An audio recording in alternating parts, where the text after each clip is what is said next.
If you thought I had enough knitting machines, think again. Because as you might have seen it in a previous video, I have recently acquired a Bond Incredible Sweater Machine. And the first challenge in setting this up and learning how to use it is finding a place to put it, because currently all of my other surfaces are either occupied by knitting machines or my Yarn Swift. So I guess we're gonna have to set it up in my kitchen. I've heard the Bond Incredible Sweater Machine mentioned a few times online, and so when I saw one come up for a very reasonable price, I decided to snatch it up. With the quality of how this is packed and how everything is still together, it makes me wonder if this is ever even used. So I think this is the instructions for the sweater machine, and then we have the pattern book for beginners and a Bond collection pattern book. I will admit, I've opened up this once before to make sure that I could find some appropriate yarn, and I have decided that we are going to be making this sweater today, and I'm gonna be making it for my mom. I've once again raided her yarn stash, and these are the colors that she has chosen. Is it quite ambitious? Yeah.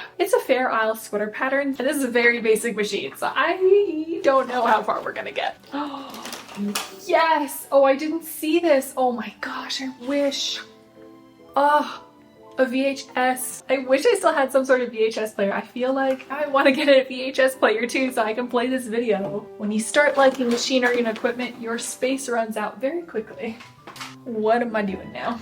I feel like the nice thing about this machine bed is that it does kind of fold in half, which allows you to store it a little bit nicer. You know what's unique on this one is this is a key plate. It's really interesting. You don't usually get to see this on the knitting carriages, or it's a little difficult to see on the knitting carriages that I have. And this is clear, so it's also not the easiest for you to see. I don't know how to show it best. Oh, that might show it really well. This shows the movement of the needles. So these grooves, depending on what you do with the needles, if they're all in the full out position, it'll come through here. If they're in the working position, they'll work through here. And this moves the needles in and out to create the knitting stitches. So this is part of the path, and part of what I have to do, wax came with it, and I have to wax the points where the needles move so that I make sure that nothing gets caught or stuck or bent. We want that well lubricated.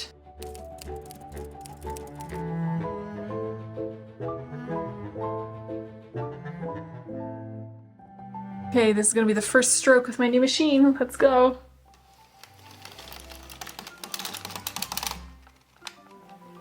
Oh, card has to go.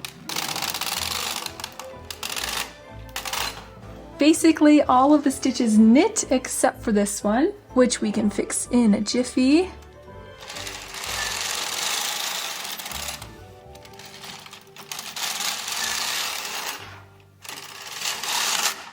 Whoop.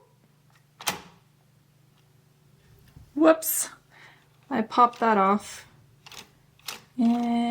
How can I best fix this?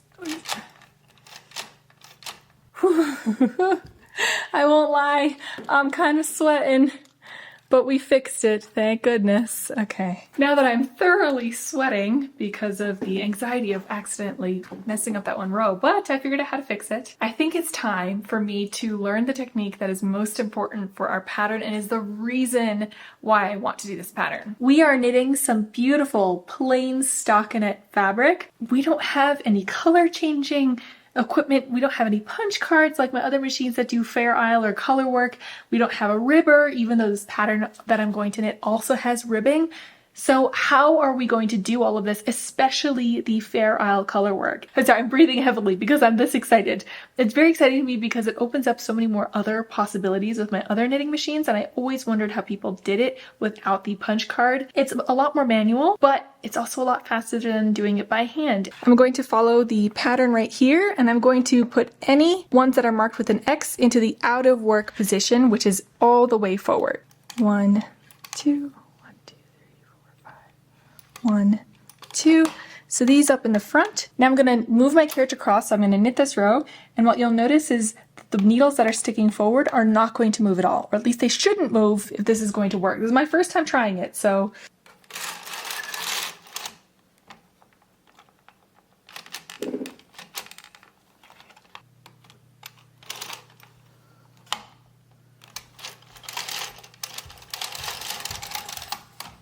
and you'll notice that there's a little bit of yarn laying across each one of the needles that I've pulled forward into the out of work position, and that is going to be our float on the back of our work. And now this next bit is going to be a little bit manual, so by hand I am now going to knit in the contrasting colors.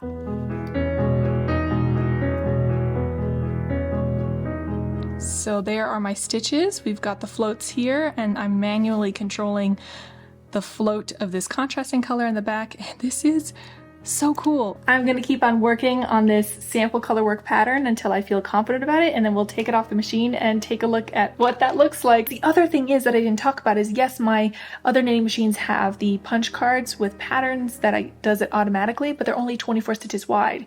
And I'm working on some patterns right now where the color work repeats are way more than 24 stitches, but I can still do them on the machine now with this technique. That's so cool. Okay, I'll see you when my sample is done.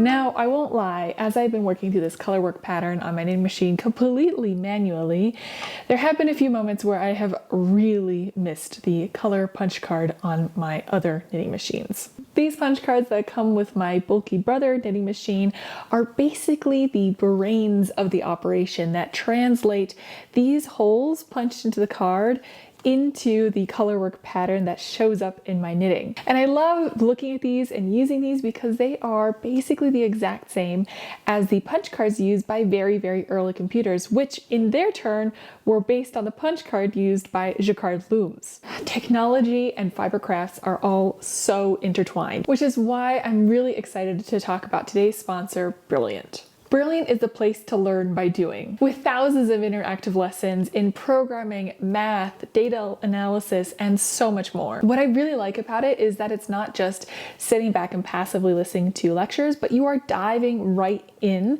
learning problem-solving skills and concepts by doing them. Brilliant offers several different courses and programs, but I'm always biased towards programming and coding because I am also a software engineer. You can start building programs from day one, and you learn essential concepts like variables, loops, and conditionals, and you get familiar with Python, which is my personal favorite programming language. You'll not only build programs, but you'll learn how to think like a programmer, which I find is very, very similar to thinking like a fiber crafter. Because just like knitting a complex pattern, coding requires practice and problem solving. And Brilliant makes it effective while still being fun, with studies showing that this method of learning new concepts is 6 times more effective than just sitting and listening to lectures. Whether you have just those few moments of time in between things or you want to really dive in deep, the mobile platform really allows you to cater it to your schedule, your interest level, your ability levels. To try everything that Brilliant has to offer for free for 30 days, visit brilliant.org/engineeringknits or scan the QR code right here. The first 200 people to sign up also get 20% off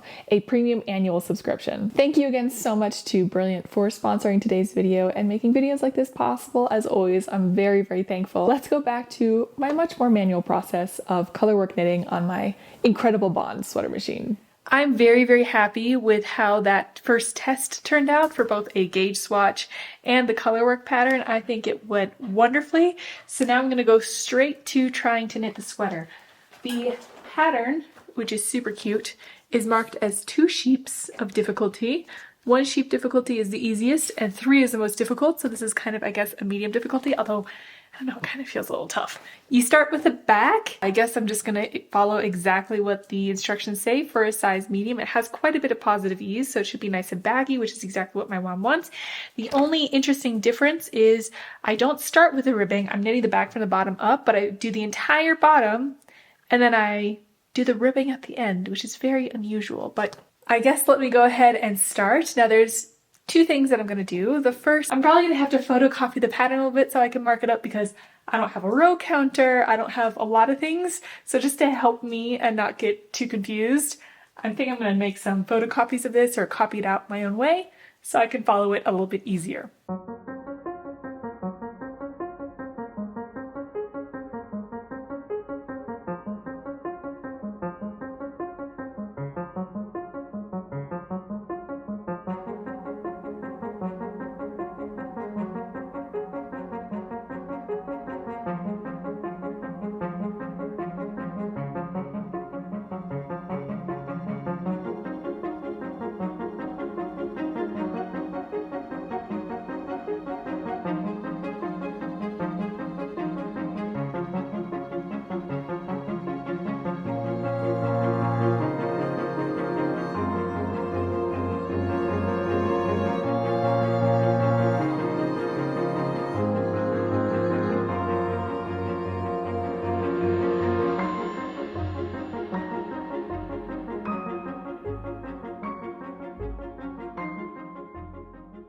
So the back panel is done. I have it right here. Let me show it to you. This is of course the back. I also made like a minor mistake in the color work right here. We have some shaping going on for the neckline and the shoulders. Might be hard to see, but it's there. I promise it's just curling a little bit. And the last piece that we have to do is the bottom bit. And we're gonna do some ribbing on the bottom, which is very unusual. I've never done the ribbing last, so I'm just enjoying kind of how different the construction of this whole piece is. I've honestly been trying to convince myself all morning to go sit on my knitting machine and continue knitting because I want to do this, I want to work on this, but I just needed some floor time, some very nice quality floor time. Looking at the instructions, I'm basically bringing forward one fewer stitch than I have actually in my knitting, so I'll be decreasing one for the ribbing. I will be knitting 12 rows and then manually relatching for the ribbing. The only thing is that it doesn't actually specify if I need to hang it the right side facing me or the wrong side facing me. When I'm using the knitting machine, technically, like typically, the wrong side of the knitting is facing me. And so if I were to rehang some work, I would usually rehang it so that the wrong side is always facing me. But in this case, we're turning it into ribbing. So whether it starts with a knit one or a purl one, I don't think it really matters. I feel like if I hang it with the right side facing me, which is not the usual way of doing this, it's easier for me to pick up the back loops of the stitches to ensure that I'm picking them up correctly. So do you see that there's like floats and stitches? Here's the waste yarn. So I feel like I can better grab these little bars right there with my needles on the knitting machine and make sure that the floats are on the correct side if I hang it with this side facing towards the machine. So the instructions don't tell me not to, so I'm gonna do it in the way that seems right to me.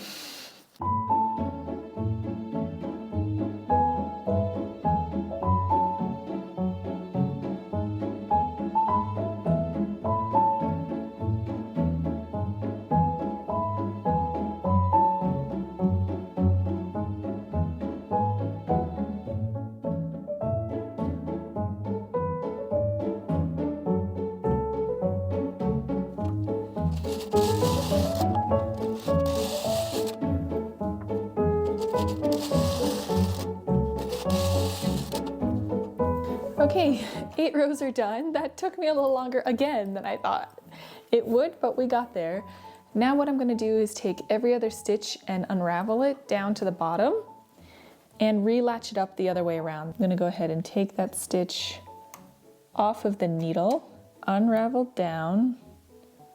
I think I'm happy with that. Okay, so now I'm gonna take the latch tool. Basically, I'm performing the job of my ribber. On my other ribbing machines, this is exactly what happens. My needles are sitting like this and knitting the stitches in this direction, which is what creates purl stitches.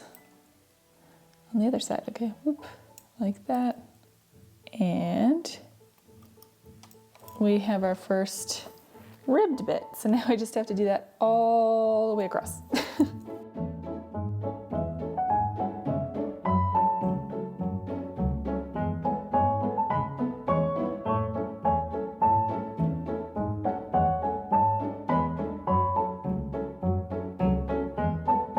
And with that, the entire ribbing is done. It's quite manual, the manipulation. I couldn't tell you if it was actually faster than hand knitting. I'm kind of tempted to try hand knitting than the other ones because 8 rows, I don't know.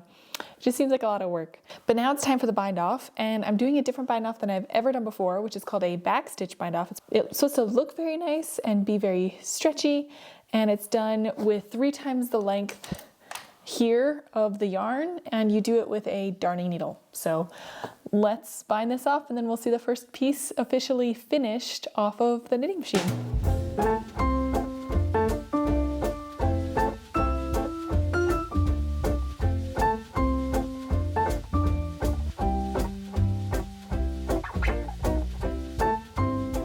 Okay, so there's a little bit of a problem.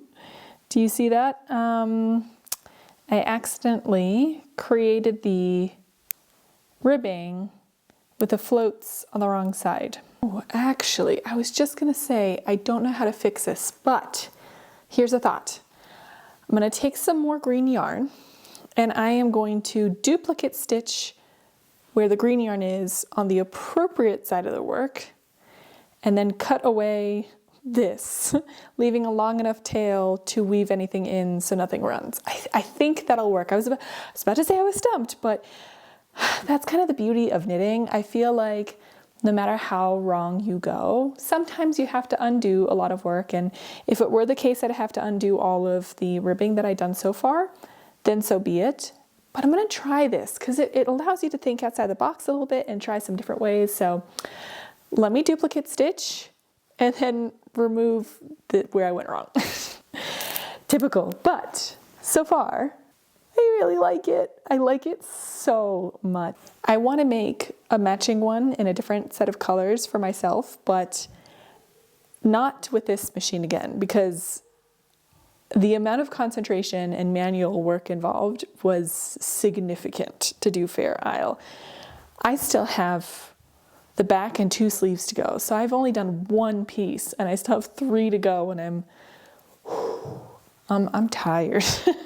So yeah, that might be something that could be interesting if I try to see if I could figure out how to replicate the pattern on the punch card, and then you can see the difference in how much faster a punch card machine is. All right, enough yapping. Let me fix my mistake.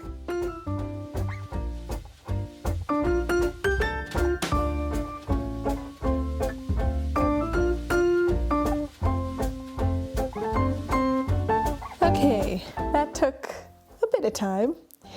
That took a bit of effort, but I think it was well worth it. The floats are now on the correct side of the work, aka the wrong side of the work. And I think I've hidden, there were some other floats in the yellow, but I kind of think I hid them pretty well underneath the green. I don't think it sticks out so much. So basically I duplicate stitched the stitches with the floats on the appropriate sides and then cut away and pulled out the wrong stitches with the wrong floats. Now we officially have the first piece of Fair Isle knitting off of my Bond sweater machine, and I am so pleased. Oh, I always like to show the floats of color work that I'm doing. So I think that looks pretty neat. In some places I remembered to do a little bit of the term escapes me, but to make sure that the floats aren't too long, some places I kind of forgot it, but this is the back of the sweater, so hopefully I'll be able to remember a lot more of those things for the front of the sweater. And I guess that's what I'm going to work on next. The front of the sweater is basically a copy of the back, except that the neck line, the neck opening is a little bit deeper. And anything else? No, I might have to go back and review my video because I ended up making it much smaller, much fewer stitches, but I can't remember if it was 72 or 73 stitches, so I can just count, I guess. That's also an option. So let's cast on for the front.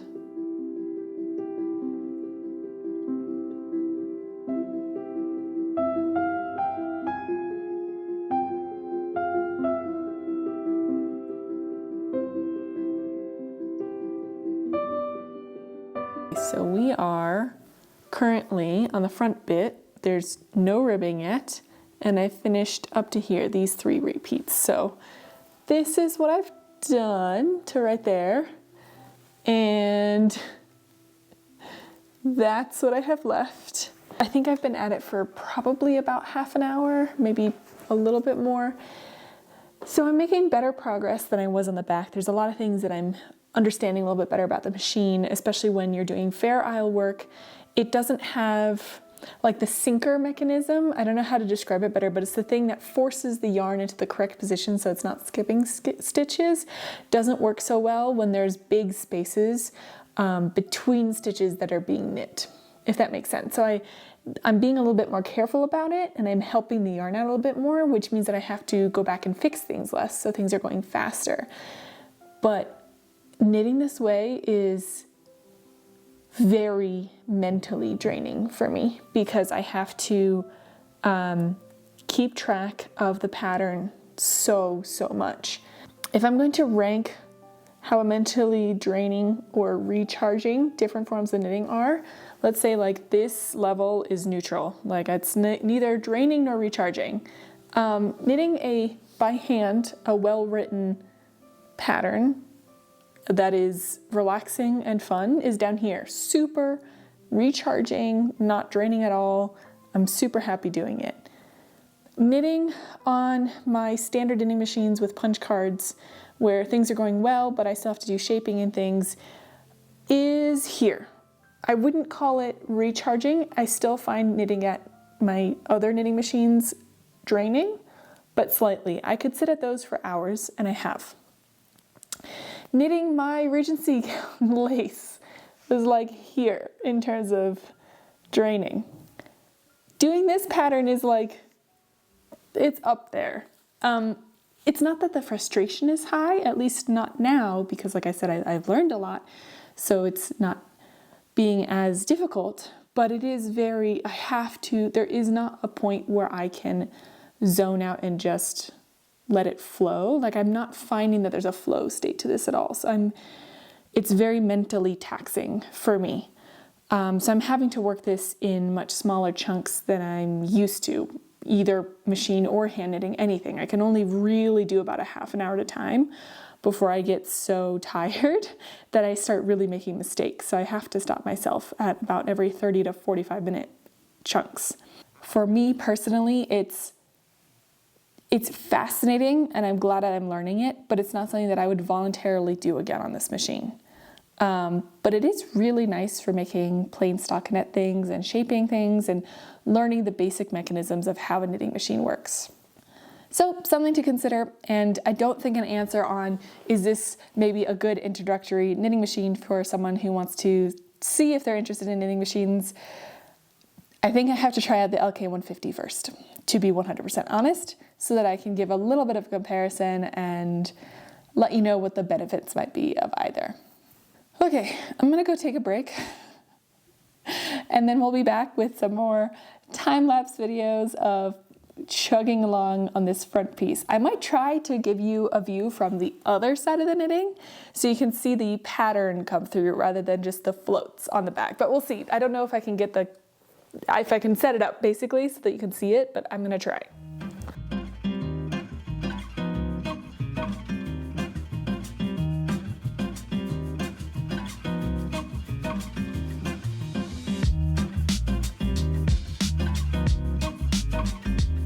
Front is off the machine, but we are still attached at the bottom because we haven't done the ribbing yet.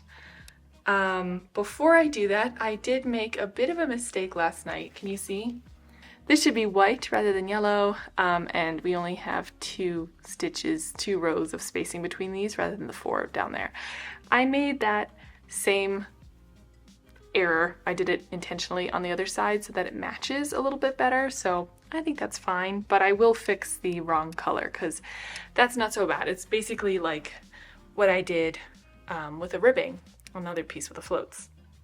Now I'm sitting here this morning thinking, well, it's not even morning anymore, it's the afternoon because I've been putting off doing the ribbing because the ribbing, it's very possible to do on the Bond Incredible Sweater Machine, as you saw with the front piece, but it is just not enjoyable for me at all. The color work definitely requires focus, but it's a very accomplished feeling at the end, versus the ribbing is just, I mean, it's also probably an issue with the height of the table and the chair that I'm sitting at because it causes me a lot of back pain to like crouch over and do the latching like that for a long time. So I have decided that we've proven you can do it once, and from here on out I don't have to cause myself frustration with that, so I'm going to go ahead and do the ribbing on my bulky machine because that'll just do the ribbing for me automatically.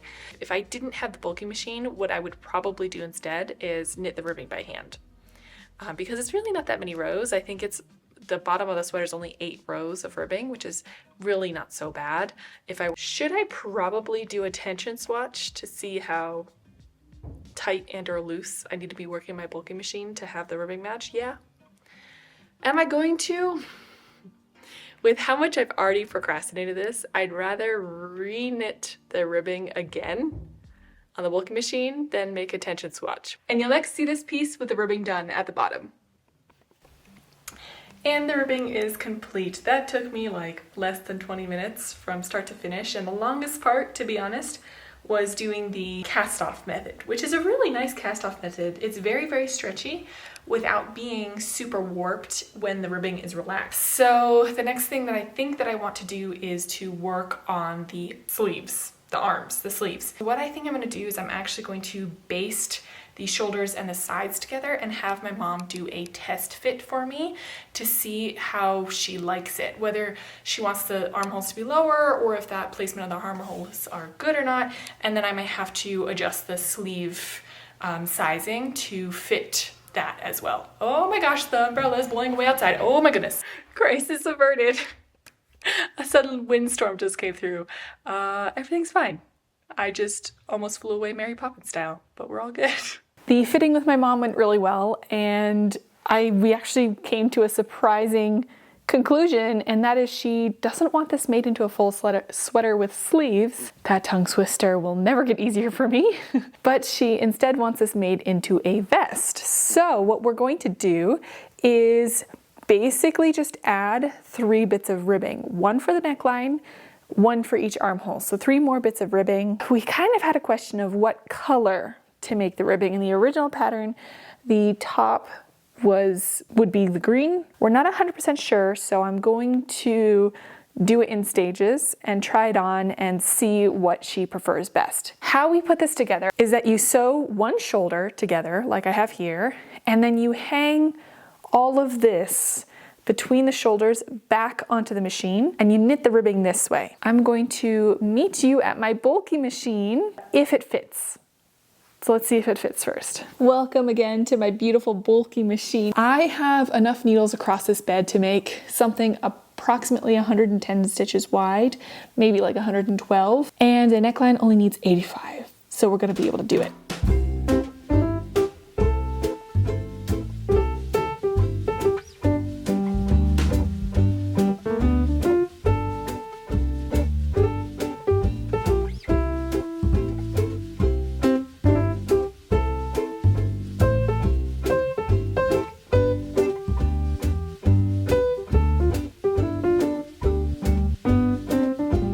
The neckline ribbing is all sewn up. The other shoulder is also all seamed up. The next thing that I need to do is do the armholes. So this is where we're at. And now what we're gonna do is I'm going to hang the armhole from here, which is where I've picked how wide the armhole is gonna be. So between these 2 points, back on the machine and knit the ribbing just like we did just now. Does any of that make sense? It's getting later in the evening and I feel like the later it goes, the less sense I make, but I'm trying. So we'll knit the ribbing on this side, I'll knit matching ribbing on this other side, and then with wrong sides together, we will seam that up from the ribbing that I'm creating all the way down the side, and that will be the last 2 seams. But for ribbing first, which has been a little bit touchy. Some of the needles have been not latching nicely, so I'm just taking some of the lubricant and I'm going to spray some of the latches on my ribber so that they close better, because I was skipping some stitches and I had to do some latching on the neckline, which really isn't what I'm going for. So fingers crossed that we're not going to do that again.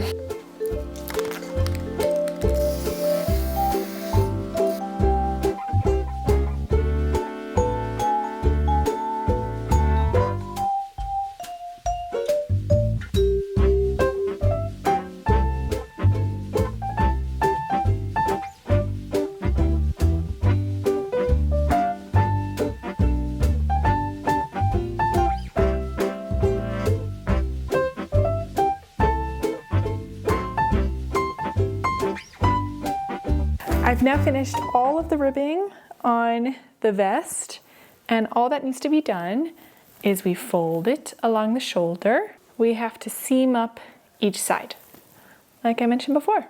We have so many ends to weave in. We will weave in the ends together because I need your help. I need your motivation to do it. I am the worst at doing like the last bit that needs to be done. Fast forward to end weaving in time. I'll admit that the vest has been sewn up for a considerable length of time, and I have been putting off weaving in this absolute waterfall of ends. And I'll do my best and we'll see what I can get done as, you know, reasonably paced as possible. I was going to say as fast as possible, but that's just putting too much pressure on it.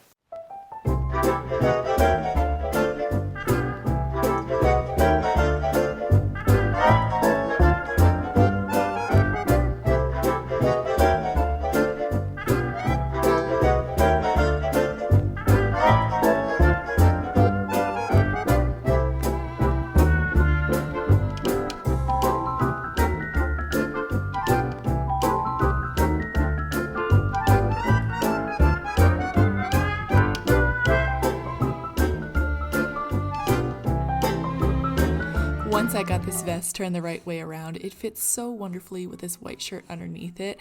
I also really love that I didn't realize until now that the colors basically look like a native plant in this area, which is called a rubber rabbit brush.